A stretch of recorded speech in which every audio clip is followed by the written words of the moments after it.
Jadi kalau kita lihat sama-sama JEC recruitment company, kita hanya recruitment company aja. It's a very small recruitment company. Siapa yang tahu recruitment company? Oke, recruitment company apa? Placement, gimana caranya? Recruitment company is perusahaan yang merekrut tenaga kerja. Ya, oke. Yang memberikan tenaga kerja, gitu ya. Yang menyediakan tenaga kerja, begitu. Hanya itu aja sebenarnya.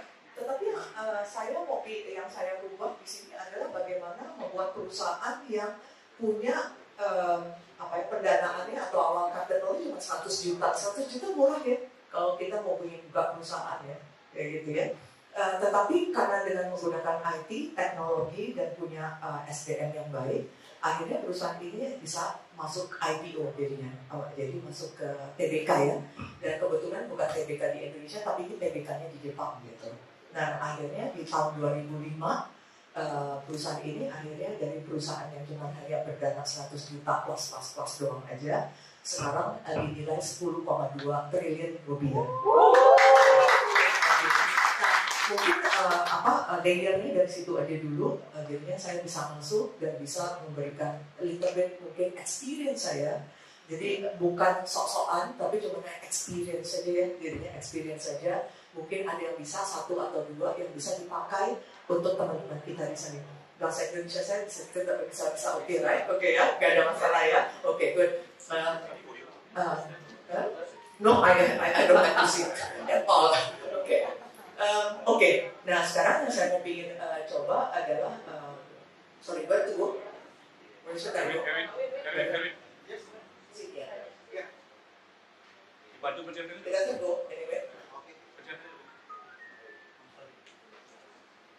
Ya, jadi kalau Anda lihat biografi saya, saya adalah lulus saja enggak? Semua pada lulus kan dari S1 ya, right, gitu ya. Saya 2 kali masuk University, Indonesia University sama Kyoto University adalah one of the top 40 university in the world. Tapi saya juga tetap aja drop out-nya gitu. Jadi Anda yang ada di sini pasti lebih punya basic yang jauh lebih baik daripada saya. Saya bukan orang lulusan S1. Saya orangnya nggak bisa diem, jadi udah bisnis terus gitu dari kecil. So then saya mulai adalah bantu-bantu keluarga. Siapa yang sudah dari umur 20 tahun atau 19 tahun bantu pekerjaan orang tua selain Calvin? Nah, ini adalah yang habit yang harus Anda punya. Kalau punya anak, anaknya jangan di-spoil. Mulai mereka untuk dapat pembinaan bisnis itu dari umur 17-18 tahun. Jadi kalau dulu saya kepaksa karena saya nggak S1, saya bantuin my brother and sister-in-law gitu ya. Tapi sekarang kalau dilihat flashback lagi adalah karena itulah saya bisa jadi hari ini. Jadi kalau saya tidak pernah kerja 7 jam dalam 1 hari pada waktu saya di kuliah, saya tidak akan pernah bisa sampai per hari ini. Dan tidak pilih-pilih kerja ya, kalau kita di keluarga nggak ada yang pilih-pilih ya. Kalau di perusahaan enak ya, HR aja atau sales aja. Kalau bantu keluarga apa aja dikerjain ya, gitu ya. Nah sekarang berterima kasihlah kepada orang tua yang sudah memberikan pekerjaan pada waktu kita muda. Kalau Anda masih merasa bahwa saya masih banyak waktu yang saya buang untuk Netflix, bantuin tetangga sebelah. Cari tahu teman-teman kita di sini. Kemudian, boleh nggak saya bantuin pada waktu saya punya spare time? Oke, gitu ya. Kalau itu dilakukan dari sekarang, Anda bisa menjadi pembisnis. Seperti apa yang saya pelajari pada waktu saya muda, gitu ya, kayak gitu ya. Jadi, my turning point itu pada waktu saya di umur 16 tahun, ayah saya yang lulusan MIT, gitu ya. Lulusan MIT kan ada university, dari good school, gitu ya. Tiba-tiba dia bilang katanya, perusahaan saya bangkrut nih, gitu. Nah, saya mulai dari situ juga belajar bahwa tidak ada pernyataan bahwa hidup kita akan selalu baik selama-lamanya. Jadi pasti ada atas atau turun ya, gitu ya. Nah, itu juga terjadi sama saya jadinya. Jadi sampai umur 16 tahun saya nggak pernah belajar benar, gitu ya, nggak belajar baik-baik. Tapi dari situ saya harus mendapatkan scholarship in order to go to university, gitu. Nah kebetulan dalam waktu yang dekat pun juga kalau kita punya aiming kita mau kemana, kita akan bisa juga kemana yang kita mau kita pergi. Nah itu adalah pembelajaran saya di umur 16 tahun itu yang menyatakan if you have a dream, goal yang benar, dalam 1-2 tahun pun kamu akan mengerti apa yang kamu harus lakukan di dalam kehidupan kamu. Jadi dream itu tuh sebenarnya adalah memotivasi kita untuk mau pergi kemana. Dan pada waktu 16 tahun itu saya cuma hanya punya mimpi satu, yaitu saya harus pergi ke top 10 university, cuma itu aja. Gak mau yang university yang namanya nggak jelas gitu, saya nggak mau gitu. Karena kenapa? Di university itu ada classmate itu akan menjadi kita punya harta karun. Yes. Betul nggak? Yes. Saya kan masih punya bisnis yang 70% datangnya itu dari classmate kamu gitu. Yang datangnya juga dari, ya kan, right? Gitu ya. Mereka semakin kamu bagus, masuk ke dalam satu place where that akhirnya you do have a lots of friend yang mereka bagus dan bisa mendukung kamu. Kamu punya bisnis itu udah 70-80% udah selesai. Kamu udah gak perlu lagi untuk knocking the door. Ini harganya mahal, murah, diskon. Oh, abis itu sih setelah you go to the right place, kamu udah gak perlu yang namanya jualan pakai diskon. Masih ada ya pakai jual barang pakai diskon. Nah itu salah. Change the environment, change the people that you see.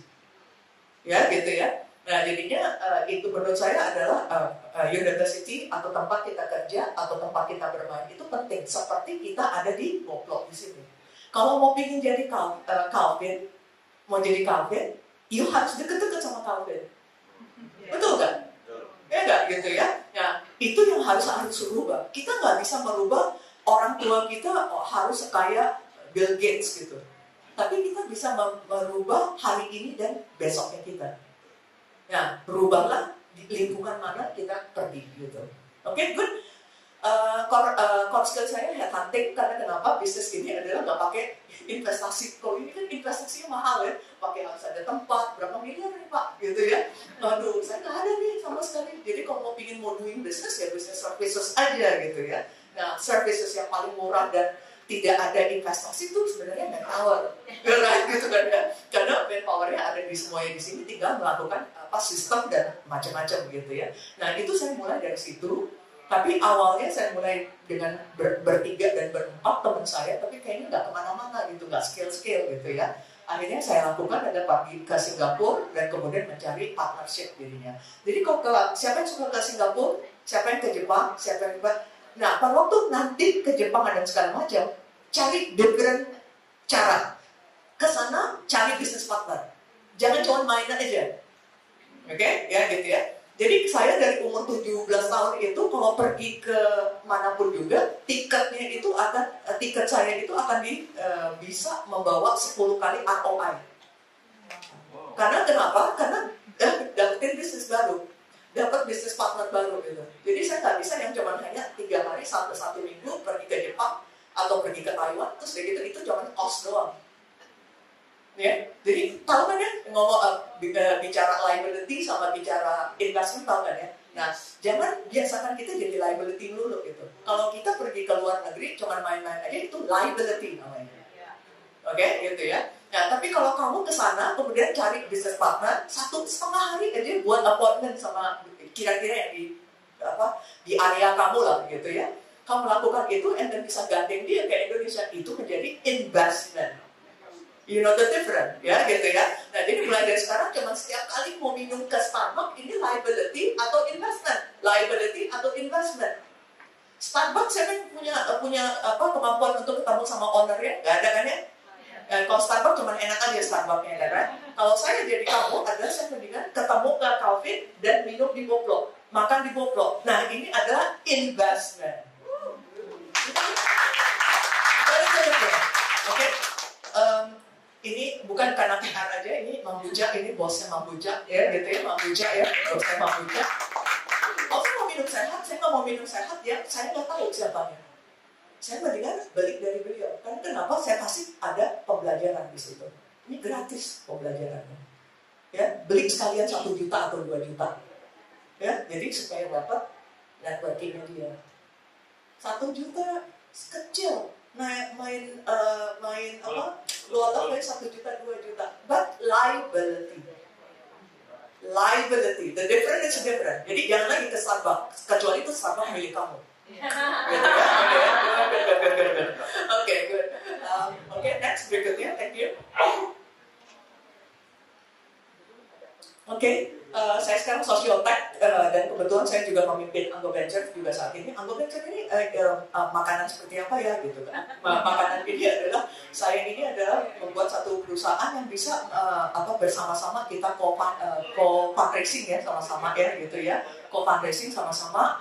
Dan kemudian juga saya kebetulan juga jadi independen komisaris di WIR yang sudah TBK 2 tahun yang lalu jadinya lagi naik nih jadinya silakan. Oke. Dan sekarang WIR ini juga mulai dari yang kecil dan sekarang sudah menjadi 1,2 triliun market cap. Ya, oke, next berikutnya, thank you. Oke. Kalau mau ditanya, apa yang saya lakukan adalah dari umur 17 tahun sampai per hari ini saya ganti 16 profesi. Jadi jadi apa yang saya mau ingin share di sini adalah kalau dikasih kesempatan, lakukan selama badan kita masih bisa. Mau teaching, mau mentoring, mau jadi orang sales, mau jadi pengajar, mau jadi translator, interpreter, lakukan itu semuanya. Nah, dari situ adalah hubungan kita dengan kita akan dapat relasi-relasi yang baru gitu. Jadi dari kebetulan saya punya kebiasaan untuk selalu mencoba untuk bisa melakukan banyak pekerjaannya gitu ya. Dan kebetulan dari 16 profesi yang saya lakukan ini adalah membawa saya bertemu dengan orang-orang yang hebat gitu. Ya, thank you. Next berikutnya. Jadi dari pengalaman saya, kita bisa katakan bahwa kita memang harus perlu untuk setting the goal, gitu ya, setting the goal. Saya boleh cari teman yang di sini supaya nggak bicara sendiri. Oke, you jadi tumbalnya ya. Siap. Oke, ayo, kamu boleh di situ. Boleh saya tahu namanya siapa? Lavina. Lavina. Sorry, everyone love you ya. Iya. Dan juga Lavina. Expectednya gitu. Oke. Sekarang kita tanggal berapa ya? 20 Januari 20 Januari 2024. Tolong Yes. kasih lihat wajah Anda yang cantik ke depan semuanya. Oke.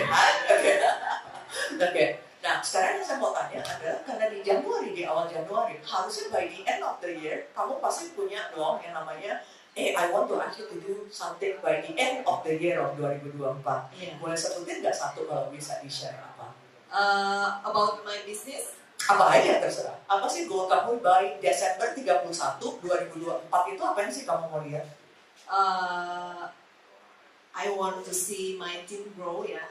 Terus setidaknya saya bisa bantu tim saya menghasilkan 100 juta per bulan. Setidaknya ada 6 orang. Oke, ada 6 orang. Oke. Jadi sekarang kita dengar ya, maksudnya ya. Jadi beliau ingin menyatakan bahwa saya ingin melihat di end of the year ada 6 orang yang bisa memberikan penghasilan 100 juta per bulan. 100 per bulan. Oke. Yes. Besok apa aja yang kamu lihat menjadi barometer bahwa mimpi kamu di end of the year itu akan terjadi. 1% kita kan harus memulai dari 1% ya. Improvement kan every day kan. Yeah. Nah, kamu akan lihat benchmarknya di mana ya? Besok. Berarti saya harus lihat Satu kata apa? omset sales. 1 hari loh. Dan 1 hari. What is your benchmark? Omset sales. Omset sales dalam? Kalau di bisnis saya harus tahu ini orang punya penghasilan 3 juta Itu kecil. per hari. Oke, thank you. Terima kasih. Okay, Thank you. Oke. Nah, ini percakapan yang sering kita ketemuin di dalam kehidupan kita masing-masing. Tapi siapa di sini adalah atlet nasional. Atlet, ada yang main olahraga, ada yang lari, ada yang melakukan belum ada ya. Oke. Kalau Anda perhatiin atlet nasional, sorry, do you want to actually to listen? Do you want to listen? Okay, good. Jadi kalau kita lihat atlet nasional itu, kalau dia ditanya tiap hari itu apa sih yang dia lakuin? Adalah tiap hari pokoknya menimbang badannya. Kemudian kilokalorinya dia akan cek makannya berapa. Hari ini udah latihan 30 menit itu barbel atau enggak. Berapa jam lari 3 jam dalam 1 hari. Dia ada schedule-nya, improvement ya. Anda bisa melihat betapa sulitnya dia menjawab apa yang dia harus lakukan. Karena dia nggak bisa ada benchmarknya in daily basis. Make sense atau enggak? Make sense atau enggak? Anda mau tahu bahwa hari ini Anda lebih baik daripada kemarin, apa sih benchmarknya? Oke, what is your benchmark? Hari ini saya lebih baik atau lebih bego daripada kemarin? Sorry. Tapi do you see that actually that you don't have benchmark at all? Betul nggak? Nah, belajarlah berteman dengan orang-orang yang punya daily benchmark. Daily benchmark. Nah, salah satunya itu yang suka saya lihat itu adalah karena kebetulan saya suka olahraga, saya suka melihat pelatih nasional gitu. Nah, pelatih nasional itu hariannya itu dia banyak sekali menunya, banyak sekali yang dia harus lihat, ya gitu ya. Nah, cobalah kita absorb itu. Kalau kita bisa absorb itu, kamu akan lebih 365 hari setelah di end of the year, mungkin probability-nya adalah 100% kamu bisa achieving the year bila Tuhan memberikan kesempatan kepada kita. Betul ya? Thank you. Oke, good. Thank you. Oke, dan set the goal. Jadi sebenarnya paling gampang apa sih? Setting the goal. Tapi setting the goal-nya jangan sampai hari ini kita setting the goal, besoknya nggak tahu settingnya apaan. Oke, ya gitu ya. Oke, silakan. Ini saya masih imut-imut. Wow. Ya, gitu masih imut-imut. So my mom is Japanese. Dan saya kebetulan ada half-nya. Tapi kenapa ada emas di situ? Karena saya dari hari pertama saya keluar dari perut ibu saya sudah mengganggu keluarga saya. Sorry, do you mind to actually to noise down? Noise down. Otherwise, then you go out. Otherwise, you go out. Can you noise down? Go out. Otherwise, okay? Thank you. Karena kalau enggak saya ganggu banget, jadi saya nggak ngerti apa yang saya harus ngomongin. Sorry ya, noise down ya, little bit. Oke, jadi yang saya mau ingin kasih tahu di sini, saya di hari pertama keluar dari perut ibu saya sudah menyusahkan orang tua saya. Karena saya prematur, saya 6 bulan, saya cuma hanya lahir dengan 1,3 kilo. Oke? Dan ibu saya dan orang tua saya itu harus jual 1 sedan, dan kemudian harus 5 kilo harus buangin emasnya, itu supaya untuk bisa masuk ke incubator 45 days. Nah, sekarang kenapa saya ngomongin gini adalah, itulah DNA saya. Saya yakin setiap orang tuh udah punya visi misinya udah dimasukin oleh Tuhan. Makanya kita punya history beda-beda. Historinya Calvin beda, historinya Anita beda. Nah, Anda pernah lihat nggak journey back Anda gimana? Nah, kalau Anda lihat journey back Anda, mungkin Anda sudah tahu sebenarnya apa sih bisnis atau apa sih kehidupan yang ingin Anda mau lakukan ke depannya. Make sense ya, gitu ya. Jadi kayak saya adalah saya secara naluriah, saya akan selalu membawa flag Jepang sama Indonesia. Kemanapun saya pergi, saya akan menjadi ambasador sampai saya mati untuk di these 2 countries. Ya. Jangan ke salary juga nggak apa-apa, tapi ya memang that is my DNA gitu ya, kayak gitu ya. Dan saya sangat berbahagia saya bisa ada di Indonesia karena saya bisa belajar wisdom gotong royong. Ya, begitu ya. Saya bisa belajar betapa di Indonesia itu religious, agama itu menjadi fondasi dari kehidupan kita. Betul kan ya? Nah, kalau di Jepang itu mungkin semuanya bagus, tapi fondasi keagamaan agak kurang ya akhirnya. Jadi banyak yang suicide, banyak yang drugging ya gitu ya, banyak minum sake gitu ya. Kalau kita semua happy aja tanpa sake ya. Betul nggak? Betul ya, gitu ya. Kita happy aja dengan makanan halal, betul nggak? Right, gitu ya. Nah, ini yang saya dapatkan wisdomnya dari Indonesia. Saya tidak akan yakin bahwa saya akan bisa menjadi sekarang di sini adalah bila tidak mendapatkan wisdom itu dari Indonesia. Jadi Tuhan itu memang maha baik. Dia sudah memberikan tugas kita masing-masing. Jadi ya, gitu ya. Jadinya menurut saya itu adalah it's my calling gitu to do it, gitu ya. Oke, good. Terus dari itu ada satu lagi start with end of mind. State of mind itu adalah pernah pergi ke funeral, ke kuburan. Oke. Bisa ada satu cerita nggak yang belakangan ada pernah ke funeral siapa gitu? Ada yang mau cerita? Rita? Ada yang funeral temennya atau apa? Funeral om sih yang meninggal karena cancer. Pada waktu itu pas waktu Anda mengingat omnya, apa yang you ingat tentang omnya? Dia tuh kalau appearance-nya tuh galak ke orang, tapi sebenarnya hatinya tuh baik banget. Oke, jadi yang dilihat adalah hatinya Baik. Hatinya yang baik ya, bukan kekayaannya. Bukan. Oke, bukan bank account-nya. Nggak tahu soalnya berapa ya. Padahal om ya. Om ya. Gitu ya juga ya. Bukan itu, tapi adalah hatinya kayak. Oke, nah pertanyaannya, Anda bisa featuring nggak? Anda pada waktu Anda di funeral ada orang pada datang, om-om di sini sama tante-tante di sini datang ke funeral Anda mau dibisikin apa ya? Wah, Mariko adalah anak yang cantik dan manis, pasti nggak mungkin, gitu ya. Kemudian atau apa gitu? Ada nggak yang Anda terbenak? I want to be seen, atau saya mau pingin legacy saya adalah perusahaan saya. Legacy saya semua lihat boplok dia kayaknya udah bangga banget dengan 15. Saya bilang yang 15 kan 70 deh. Baru bisa gitu. 15 too small, right gitu ya. Kalau bisa satu restoran bisa memberikan berkah kepada 30-40 orang. Ya kan gitu ya. You punya tambah 70 dikali 40 udah langsung masuk langsung VVIP masuk ke surga lah. Right gitu ya. Nah jadinya I suggest you mulai sekarang untuk lihat di funeral kamu tuh kamu mau didengerin, mau orang tuh bicarain kamu bagaimana gitu. Nah dari situ bagi mereka yang udah punya panggilan sebagai business owner, business professional, you bisa lihat itu juga sebagai salah satu adalah tujuan kamu kan, right gitu ya. Nah jadinya lihat itu. Nah kalau kamu bisa lihat, kamu tinggal flashback lagi gitu kemana. Oke? Nah saya akhirnya yang saya inginkan, saya suka sama si pebisnis ini adalah kita tahu ya Ciputra. Saya nggak pernah kerja, saya kerja dengan beliau, tetapi saya selalu berada di yayasannya beliau. Jadi saya selalu deketin orang yang saya suka. Gimana caranya? Kalau nggak dapat kerja nggak dapat ya udah dia pasti punya yayasan. Kalau gitu masuk aja ke yayasannya. Nah ada yayasan namanya Yayasan Entrepreneur GP namanya ya, atau Angel Investment Network.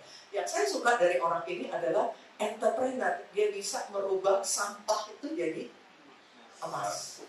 Nah ini yang saya ingin lihat di kehidupan saya. Adalah melihat sesuatu yang tidak ada apa-apanya bisa menjadi apa-apa gitu ya, dan memberikan banyak lowongan kerja. Nah dari situ adalah membuat saya untuk bisa membina kehidupan saya untuk ke arah situ. Saya suka sama orang ini juga, namanya yang punya Arman Hartono, tahu ya? Ya gitu ya. Dia punya market cap yang udah triliunan ya, udah bukan 1000 triliun lagi gitu ya, udah kotak triliun berapa gitu ya. Tapi lihat ya, dia karena saking sibuknya, sepatunya dia itu dia pakai lakban, ya gitu ya. Karena pingin berdedikasi untuk orang lain. Ya, gitu ya. Padahal dia sama sekali mungkin uangnya nggak ada nilai, nggak ada seriesnya untuk dia. Nah kalau saya lihat dari sini kita bisa lihat bahwa orang-orang yang sukses itu kalau dia menomorsatukan orang lain daripada diri kita sendiri. Kita bisa buat punya spirit atau kita punya skill seperti itu, ya gitu ya. Next berikutnya smart goal. Jadi kalau kalian bisa cari teman. Kalau kalian mau tahu, gue orangnya nggak bisa goal tuh nggak inget dalam 3 hari aja udah lupa gitu ya. Cari teman. Saya jadi boleh nggak jadi teman saya gitu ya. Saya mau pingin sampai di akhir tahun saya bisa achieve atau bisa mencapai goal saya. Bisa jadi teman saya nggak 5 menit aja untuk jadi mentor saya. Yang kamu lakukan tiap jam 9 adalah Anda melapor ke dia. Jam 9 saya penghasilan kayak gini, saya achieve segini. Udah itu aja. Cari orang yang bisa membantu kamu. Seperti kayak kita pergi ke gym dan ada personal trainernya. Tapi sekarang Anda punya nggak personal trainer untuk kehidupan Anda? Karena itu 99% tidak ada orang yang bisa goalnya itu tercapai. Karena kenapa tidak ada orang profesional yang membantu Anda? Ya gitu ya. Nah, tinggal dirubah aja caranya. Go ahead.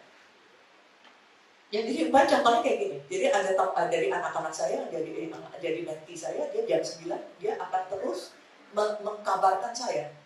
Bu Mariko, hari ini ada progres saya nih 100 juta. Saya mau pengen dapat 100 juta pertama, tapi progresnya sekarang saya masih 18,6 juta nih. Stagnan saya. Cashnya cuma segini sama segini. Tapi saya berterima kasih, saya masih dikasih kesempatan untuk kerja.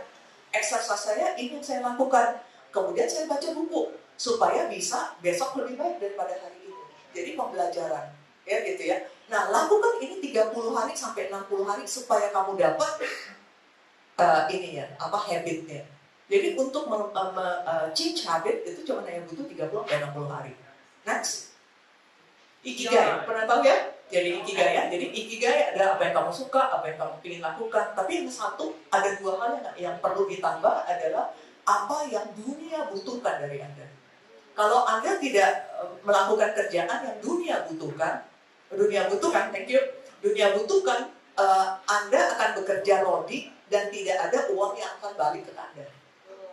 Oke? Jadi saya passion gitu, tapi uangnya dapetnya cuma 1.500.000 gitu per hari gitu. Why? Karena dunianya masih belum membutuhkan saat ini. Jadi kalau kamu punya satu solusi yang terlalu cepat, mungkin juga you bisa parkirin ke 1 minggu kamu. Kalau terlalu cepat. Tapi Senin sampai Jumat adalah kalau jadi pembisnis harus punya ya paling dikit 1 bulan omsetnya jangan di bawah 200 miliar lah gitu ya, kayak gitu. Ya gitu ya. Gimana ya bisa dapat saya jadi 200 miliar in few years gitu ya. Berikutnya responsibility, kita semua harus take responsibility. Next berikutnya. Nah, saya mungkin ada satu paling terakhir dari saya yang saya mau ingin share ke Anda, gimana ini bisa dipraktekkan oleh kita semua kalau tahu mengenai satu prinsip ini, yaitu adalah saya waktu remaja, saya pikir saya adalah orang yang sangat pekerja keras dan ambisius. Tetapi rupanya saya tidak di dalam porsi itu. Jadi saya biasa-biasa aja lah gitu. Pekerja keras, ulet, tetapi saya bukan orang yang ambisius banget. Nah, akhirnya yang saya lakukan adalah saya pivot dirinya. Saya berhenti dari perusahaan saya yang lama karena saya lihat, wah gila ya cuma hanya segini-gini dulu, 3 tahun segini-gini dulu, segini. Problemnya pasti di saya. Bukan di bisnisnya, tapi adalah di saya. Kalau kamu tahu bisnis kamu bisa lihat perbandingan. Pernah lihat nggak perbandingan? Bisnis saya makanan saya 1 hari 100 juta. Sebenarnya yang terjadi di tiap hari itu turnover dari makanan itu berapa rupiah sih? Gitu.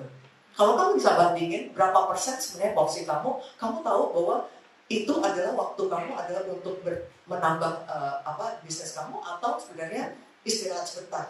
Ya. Jadi yang saya lakukan akhirnya saya istirahat sebentar dan bergabung ke JAC. Kalau saya tidak berhenti pada waktu itu dan bergabung di perusahaan JAC, saya tidak akan pernah bisa merasakan 10,2 triliun rupiah company. Karena saya, ya jadi ada saatnya dimana kamu harus ngerti siapa kamu. Jadi yang dilihat apa? Michael Zuckerberg, kayak gitu, kita nggak punya gitu. Oke, kekuatan kita di mana nih sekarang? Oke, saya tiap hari begini, 3 tahun saya lakukan, kayaknya nggak jalan-jalan ya. Lebih baik, Calvin, saya tahu pasti kamu juga mau pingin punya 50 perusahaan yang 50 cabang. Saya bisa jadi asisten kamu nggak? Bisa kan? Bisa kan? Gitu. Kita coba buat masakan purchase ini, tapi yang datang cuma 5 orang 1 hari gitu. Ngapain gitu? Why did you keep on doing that? For me, it's very crazy for me. Ya kan? Kalau gitu belajar dari pakarnya. Dari situ you bisa kembangin lagi mungkin another 10 years, tapi udah skillful. Yang saya lakukan adalah saya berhenti, stop Mariko. Jangan jadi driver. Cari ke luar negeri, cari perusahaan yang sudah triliunan, yang sudah miliaran. Waktu itu belum triliun, jadi masih miliaran lah, gitu ya modelnya. Masih miliaran, let's say, gitu ya. Dan kemudian saya lihat ke sana dan kemudian yang saya lihat, oke, kalau gitu di Indonesia masih belum ada, saya bisa registernya enggak. Can I just open Indonesia and Southeast Asia? Dari situ. Dan thank God lah, akhirnya saya bisa, mungkin saya bukan jadi, jadi kaptennya, saya jadi asisten kapten. Oke. Tapi karena saya jadi asisten kapten, saya bisa menggunakan perahu yang jauh lebih besar. Daripada saya, begini all the time. Right, gitu ya. Nah, itu yang saya lakukan akhirnya. Oke, next. Jadi akhirnya, jadi perusahaan itu jadi besar. Kemudian ini juga last slide dari saya. Saya alergi dengan angka. Oke. Jadi kalau Anda mau jadi pembisnis, Anda you like it atau you don't like it, ada orang accounting officer kamu, tapi accounting officer kamu tidak akan punya keinginan bahwa atau punya mimpi bahwa perusahaan ini akan saya buat jadi 10 kali gitu. Kayaknya kurang, yang dia lakukan adalah administrasi aja. Nah, jadi Anda tidak perlu jadi mahir accounting finance, tapi harus tahu apa artinya gross profit, apa artinya, ya gitu ya, operating profitnya gimana, profit ratio-nya gimana, dan seterusnya. Dan kamu bisa lihat ya, kerjaannya sama 2021 sama 2022, tetapi karena cuma productivity-nya dinaikin dari 8 juta per orang, dinaikin ke 10 juta, itu growth-nya 32%. That's it. Jadi jualannya sama, cuman growth-nya dinaikin. Ya, cuman growth dan productivity-nya doang. Productivity naik, profit ratio-nya dari 9% jadi 25%. Gila nggak? Ya nggak? Right? Gitu kan ya? Nah, headcount-nya nggak banyak beda kan? 88 ke 91. Nggak ada bedanya ya? Nah, ini yang diplototin. Ini yang dilihat. Nah, kalau kita alergi yang sama gini ya, nggak ada yang you bisa beresin di bisnis kamu. Oke, jadi gunain IT, gunain teknologi, betul, teknologi udah ke depan udah AI, jadi nggak ada yang by call gitu, nggak ada gitu. Oke, gunain media, di situ ada free times, oke, that good, oke, using everything. Tapi at the same time juga, please gunakan juga adalah business model yang bisa membuat kamu akan jauh lebih baik. Oke, itu aja dari saya. Thank you so much. Oke, thank you so much Bu Mariko untuk presentasinya yang luar biasa ya teman-teman. Kita kasih tepuk tangan sekali lagi untuk Ibu Mariko. Oke, ini saya mau keluar. Oke, saya panggil partner saya. Oke, Priska, kita mau buka sesi tanya jawab. Oke, boleh. Oke, ada 3 orang. Karena waktu terbatas, dibatasin 3 orang. Oke, Pak Mukti, Pak Hendy sama yang di belakangnya tadi saya lihat yang duluan ya. Jadi kita siapa cepat dia duluan ya. Oke, boleh dari Pak Mukti dulu ya. Sebentar ya, saya keluar dulu ini.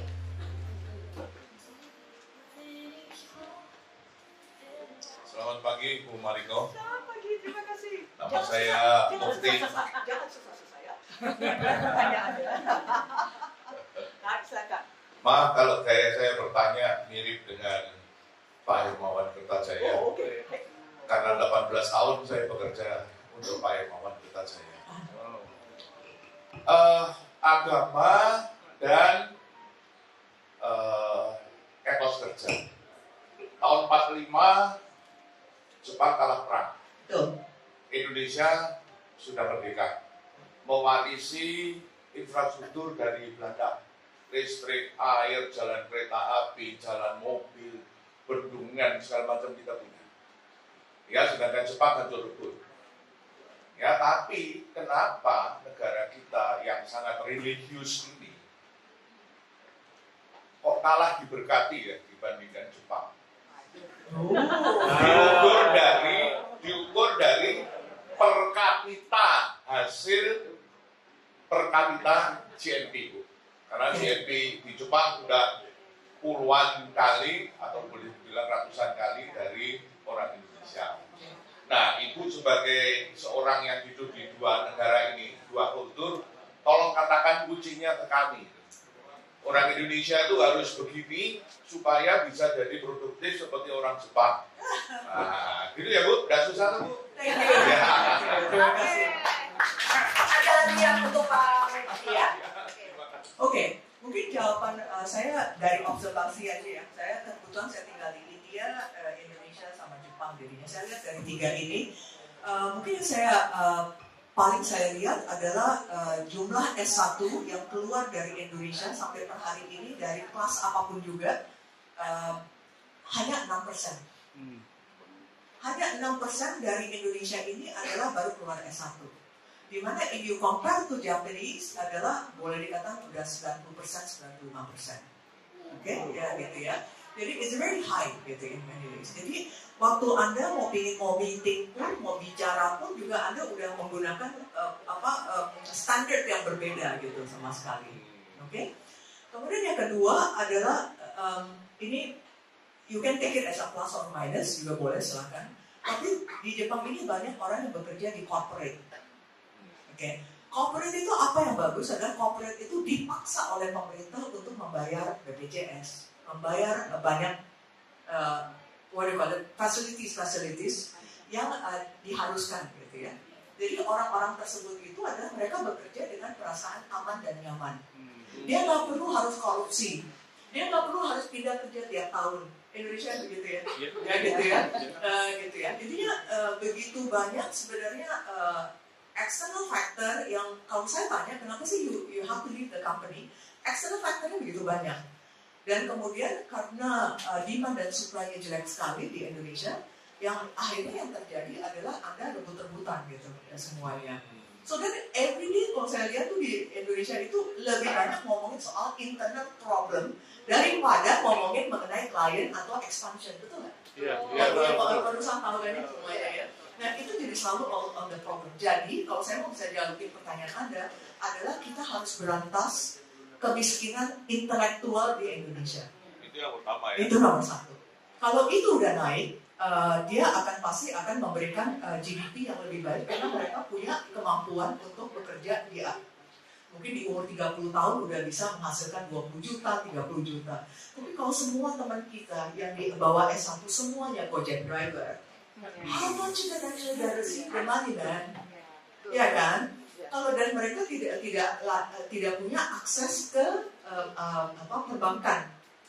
Oh tidak punya perbankan, saya kan punya perumahan di sini, yang properti di sini nggak ada yang beli properti Anda, man.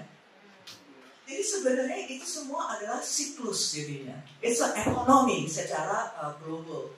Jadi yang pertama adalah buat mereka punya kemampuan S1, at least ya S1 punya keahlian, dan masukkanlah dia jangan sebagai freelancer, masukkan ke dalam perusahaan, gayung mereka ke sini. Supaya kenapa dia ada akses to dan perbankan. Kalau sudah ada akses perbankan, mereka bisa beli rumah, bisa beli motor, yang tadinya harus pakai jalan untuk ngetok salesnya, mungkin sales emang bucak, udah pakai mobil semua, tapi kalau coba bayangkan, salesnya pakai jalan kaki gitu. So then it's just only 5 or 6%, right? Gitu per day. Productivity is very low in that way, gitu. Nah, kalau kita udah menikmati pakai MRT, kita bisa menikmati pakai mobil, itulah akselerasi yang harus kita lakukan.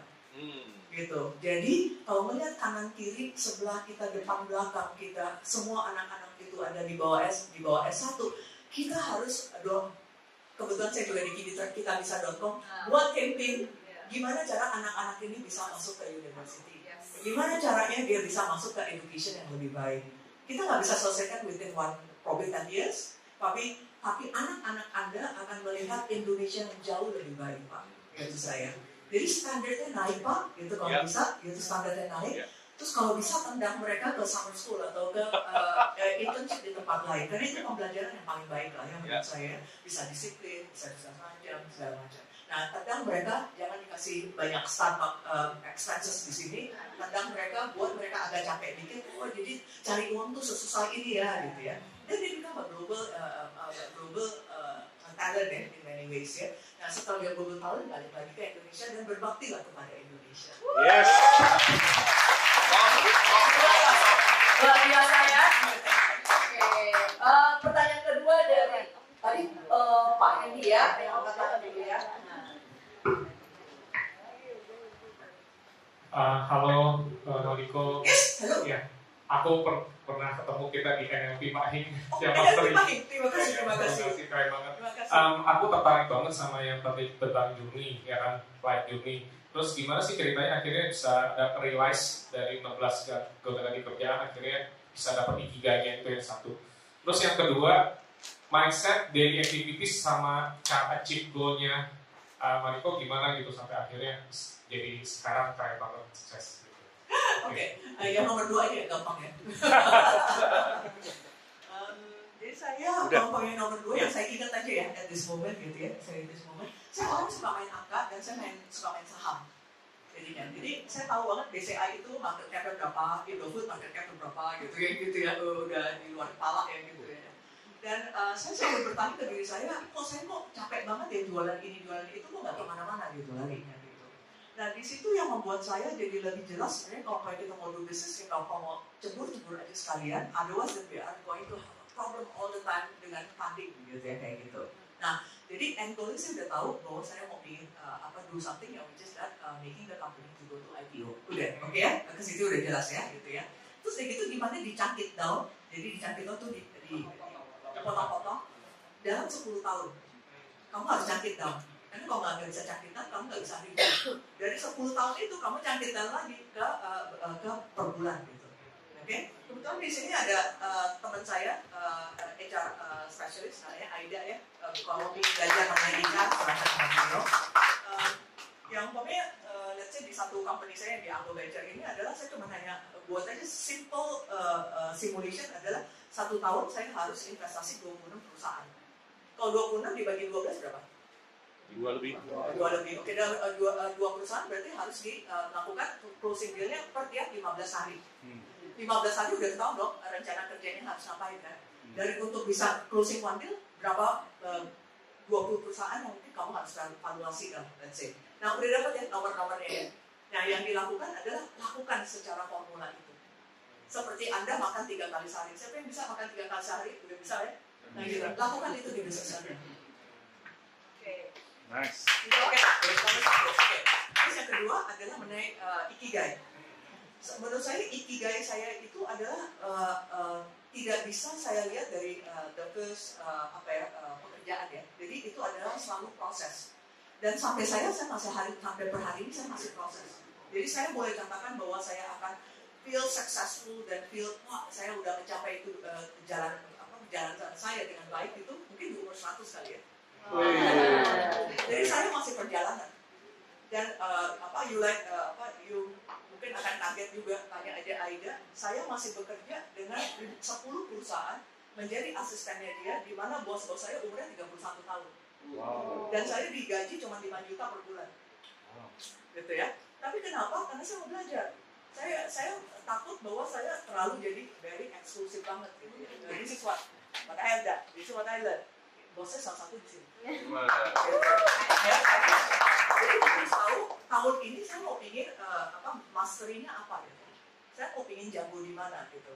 Kalau kita udah tahu mau jago di mana, cari guru kita.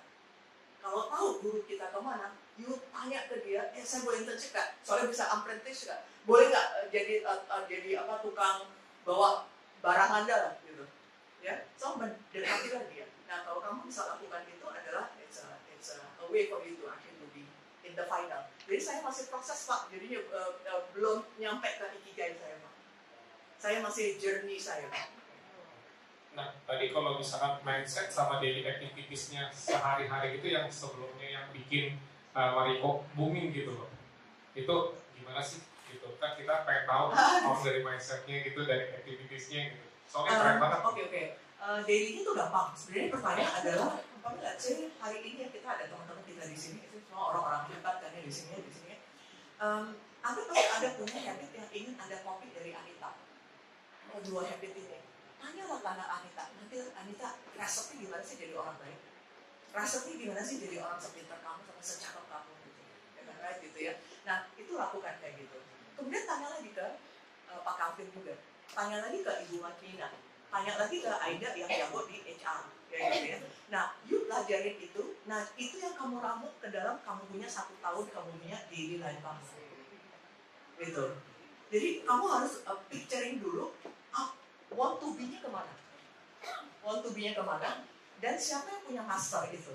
Yang siapa yang mastery itu? Karena pasti kita nggak punya keahlian itu. Jadi kalau saya nggak bisa buat gado-gado ya saya tanya sama si yang gado-gado goblok gitu ya kayak gitu. Kalau saya nggak tahu caranya buat mambuca, tanya sama gurunya mambuca gitu. Nah itu bisa dilakukan secara teknikal dan also juga secara spiritualnya. Dia itu harus ada spiritual human being kayak gitu ya.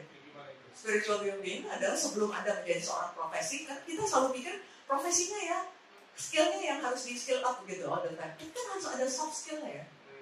Harus ada yang sebenarnya menjadi fondasi kan. Pokoknya Anda kalau katanya Anda di tahun 2024 mau pengen jadi apa sih by the end of the year? Kalau aku di tahun 2024 aku kan saat ini handle CCTV bisnis sama keripik singkong micin yang besar gitu ya. Nah aku pengen punya paling 1000 klien untuk CCTV bisnis. Kalau misalkan yang yang kritik itu aku punya 1000 juga, 1000 outlet untuk distribusi. Oke. Mulai dari sekarang percakapannya jangan terlalu banyak kalimat. Oke.